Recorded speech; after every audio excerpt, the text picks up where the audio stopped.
Everyone. તો આજનો આપણો ટોપિક છે bubble short algorithm. Bubble short algorithm વિશે આજે આપણે શીખીશું અને તેના એડવાન્ટેજ અને ડિસએડવાન્ટેજ શું છે તેના વિશે પણ જાણીશું. બબલ શોર્ટ અલ્ગોરિધમ એ એકદમ સિમ્પલ અલ્ગોરિધમ છે. એટલે કે કોઈ પણ સ્મોલ અમાઉન્ટ ડેટા હોય તો તેના માટે આપણે બબલ શોર્ટનો યુઝ કરીએ છીએ, કેમ કે ઇઝીલી અન્ડરસ્ટેન્ડ થાય છે અને ઇઝીલી એનું ઇમ્પ્લિમેન્ટેશન થઈ જાય છે. એના માટે બબલ શોર્ટ અલ્ગોરિધમ એ સૌથી સારામાં સારો અલ્ગોરિધમ કહેવામાં આવે છે. બબલ શોર્ટ અલ્ગોરિધમ એ એલિમેન્ટને રિપીટલી સ્વીપ કરે છે. એટલે કે એ ધારો કે i=0 પર હોય તો એ ફર્સ્ટ એલિમેન્ટ અને સેકન્ડ એલિમેન્ટ એને કમ્પેર કરશે, અને જો ફર્સ્ટ એલિમેન્ટ એ લાર્જ હશે તો એ સેકન્ડ એલિમેન્ટ સાથે એની જગ્યા એની પોઝિશનને ચેન્જ કરશે. અને એ રીતે એ બધા i=0, 1, 2 એ રીતે એ બધા જ એલિમેન્ટને એક પછી એક ચેક કરશે કે કયા એલિમેન્ટ કરતાં કયો એલિમેન્ટ એ લાર્જ છે કે સ્મોલ છે. આપણી પાસે એક એરે છે, જે એરે છે 6, 0, 3 and 5. તો આપણે એને સિક્વન્સમાં લાવવાનું છે.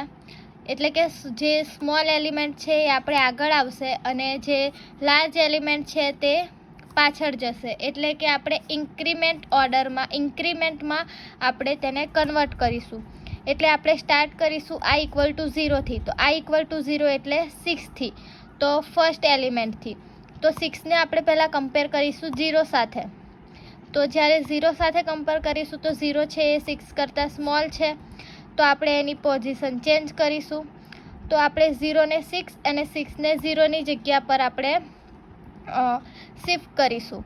પછી એના પછી આપણે i=1 લઈશું. તો i=1માં જે સેકન્ડ નંબરનો એલિમેન્ટ હશે તેને આપણે થર્ડ સાથે કમ્પેર કરીશું. તો 6 અને 3ને આપણે કમ્પેર કરીશું. તો 6 એ 3 કરતાં લાર્જ છે, તો આપણે એને ચેન્જ કરીશું એની પોઝિશનને. તો 6 છે એ 3ની જગ્યાએ જશે અને 3 છે એ 6ની જગ્યાએ. એ રીતે આપણે i=2 લઈશું અને 2 એટલે કે આપણે થર્ડ પોઝિશન પર આવીશું અને એને આપણે કમ્પેર કરીશું એના પછીના એલિમેન્ટ સાથે. તો આપણે 6 અને 5ને કમ્પેર કરીએ તો 5 એ 6 કરતાં નાના છે, તો એ આગળ આવી જશે અને 6 છે એ લાસ્ટમાં જશે. તો આપણે i=3 લીધું, તો આપણે જે 6 છે તે આપણો શોર્ટેડ એલિમેન્ટ થઈ ગયો. એના પછી આપણે ફેઝ 2 પર જઈશું. તો ફેઝ 2માં આપણે એ જ રીતે જે રીતે આપણે ફેઝ 1માં આપણે કરીએ છીએ એ જ રીતની પ્રોસેસ આપણે ફેઝ 2માં કરીશું. આપણે પહેલાં 0 અને 3ને કમ્પેર કરીશું. i=1 લઈને 3 અને 5ને આપણે કમ્પેર કરીશું. i=2 લઈને આપણે 5 અને 6ને કમ્પેર કરીશું. તો 6 અને 5 એ બંને એની કમ્પ્લીટ પોઝિશન પર છે. તો આપણે એ ફેઝ 2માં આપણે એ બંને એલિમેન્ટ એ સોર્ટેડ થઈ ગયા. પછી આપણે ફેઝ 3 પર જઈશું. તો આપણે જે રીતે પ્રોસેસ આગળના બે ફેઝમાં કરી એ જ આપણે થર્ડ ફેઝમાં કરીશું. તો આપણે i=0 લઈશું અને 3 અને 0ને કમ્પેર કરીશું કે કયો એલિમેન્ટ નાનો છે અને કયો મોટો છે. કેમ કે 5 અને 6 તો ઓલરેડી સોર્ટેડ એલિમેન્ટ થઈ ગયા છે. તો આપણે 0 અને 3ને ચેક કરીશું. તો 0 અને 3 છે એ પણ એની પોઝિશન પ્રમાણે કમ્પ્લીટ છે. તો આપણે i=1 લઈશું અને એમાં આપણે 0, 3, 5 અને 4 એલિમેન્ટ લખીશું, જે આપણી ફાઇનલ સોર્ટેડ એરે છે. તો આપણને આ સૌથી સ્મોલેસ્ટ એલિમેન્ટ મળ્યો અને આ છે આપણો સૌથી લાર્જેસ્ટ એલિમેન્ટ. આ આપણો સોર્ટેડ સ્મોલ એલિમેન્ટ છે અને આ આપણો છે લાર્જ એલિમેન્ટ. તો આ રીતે આપણે એરે જે આપણી પાસે હતું એ હતું 6, 0, 3, 5, જેને આપણે સોર્ટેડ એલિમેન્ટમાં કન્વર્ટ કર્યું. બબલ શોર્ટની ટાઈમ કોમ્પ્લેક્સિટી big-O(n)² છે, જ્યારે સ્પેસ કોમ્પ્લેક્સિટી એની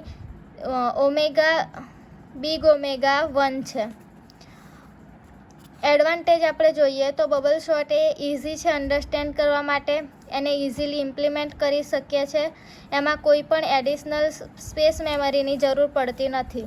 જ્યારે એની ડિસએડવાન્ટેજ છે કે એમાં લિમિટમાં ઇફિશિયન્સી હોય છે અને એ large amount of data set માટે યુઝ થતું નથી. સ્મોલ અમાઉન્ટ ઓફ ડેટા માટે જ બબલ સોર્ટનો યુઝ કરવામાં આવે છે.